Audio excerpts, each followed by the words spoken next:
మీ business ఏదైనా మీ ఊర్లో promotion చేయాలంటే అది సుమన్ టీవీతోనే సాధ్యం. ఇప్పుడే సంప్రదించండి.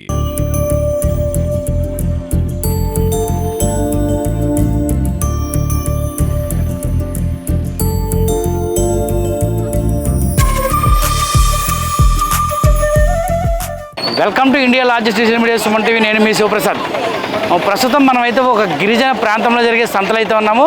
ఈ సంతలోని విచిత్రం ఏమిటంటే ఈ సంత మొత్తం కూడా గిరిజన మహిళలు మాత్రమే వారు పండించిన వస్తువులు అనేది కూరగాయలు అయితే విక్రయిస్తున్నారు. మొత్తం ఇక్కడ ఉన్న వారందరూ కూడా కేవలం మహిళలు మాత్రమే. అంటే మిగతా సంతల్లో పురుషులు వారి సంతల అధికంగా ఉన్నా సరే ఇక్కడ మాత్రం ఈ ప్రాంతంలో కేవలం మహిళలు మాత్రమే. చుట్టూ కూడా రోడ్డు పక్కన సైడ్నే వారు పండించిన ఏదైతే పంటలు అయితే ఉన్నాయో ముల్లంగి కానీ, బీరకాయ కానీ, క్యారెట్ కానీ, అలాగే బీట్రూట్ కానీ, బెండకాయలు కానీ వీరంతా పండించిన పంటనైతే మాత్రం ఇక్కడ తీసుకొచ్చి వీరైతే సేకరిస్తున్నారు. వీరందరూ కూడా ఈ ప్రాంతానికి, ఈ గిరిజన ఈ సంత జరిగే ప్రాంతానికి కేవలం 4 కిలోమీటర్ల దూరంలో ఉన్న అటవీ ప్రాంతంలో కొండపై నివసిస్తున్న మహిళలని తామంతా కొత్తపాలెం గ్రామంలో ఉంటామని వీరైతే చెబుతున్నారు.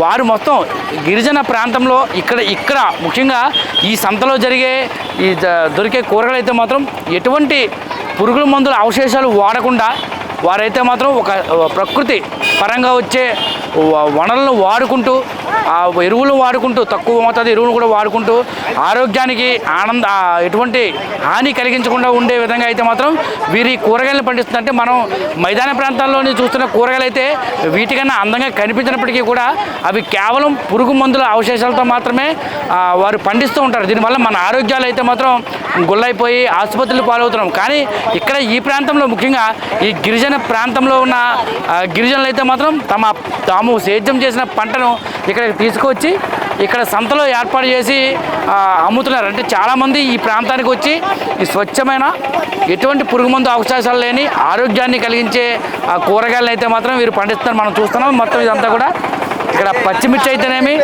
బెండకాయలు, మొత్తం ఇవన్నీ కూడా బెండకాయలు, క్యారెట్, బీట్రూట్, ఎర్రదుంపలు ఇవన్నీ కూడా వీరు పండించిన సొంతంగా వీరైతే మాత్రం పండించి ఇక్కడ తీసుకొచ్చి తామంతా ఇక్కడ అమ్ముతున్నామని చెప్పేది మాత్రం వారు చెబుతున్నారు.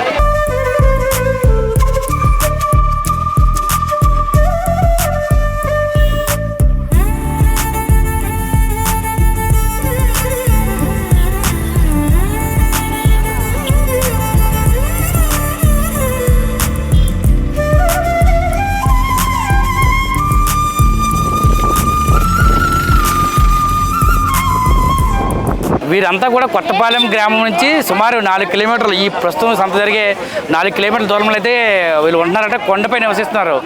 వీళ్ళందరూ కూడా మొత్తం అందరూ కూడా మహిళలే ఈ సంతలో అమ్మడం అయితే మాత్రం కొంత విచిత్రాన్ని అయితే కలిగిస్తుంది. చాలా ప్రకృతి సిద్ధంగా సహసిద్ధంగా ఉన్న కూరగాయలు, ఎటువంటి అనారోగ్యానికి గురి చేయకుండా ఉండే కూరగాయలు, స్వచ్ఛమైన కూరగాయలు అయితే మనం ఈ సంతలో చూడొచ్చు. అయితే వీళ్ళతో మాట్లాడే ప్రయత్నం చేసినప్పటికీ వీరు మనతో మాట్లాడడానికి సిగ్గుపడుతున్నారు, నవ్వుతున్నారు. అలాగే మనతో మాట్లాడడానికి అయితే ఇష్టపడలేదు. అదే వీళ్ళ లాంగ్వేజ్ కూడా కోదు జాతికి చెందిన భాష కావడంతో మనం చెప్పింది వారికి అర్థమైనా సరే తెలుగు పూర్తిగా చెప్పలేని ఇదిలో అయితే మనతో మాట్లాడడానికి అయితే వీరంతా సిగ్గుపడే పరిస్థితుంది. అంటే చాలా స్వచ్ఛమైన కూరగాయలు అయితే మాత్రం రావాలి, ఆరోగ్యంగా 10 కాలాల పాటు మనం ఎటువంటి రోగాలు లేకుండా జీవించాలంటే మాత్రం ఖచ్చితంగా ఈ సంతకు వచ్చి ఈ సంతలో కూరగాయలు మనం అయితే తినాల్సిందే.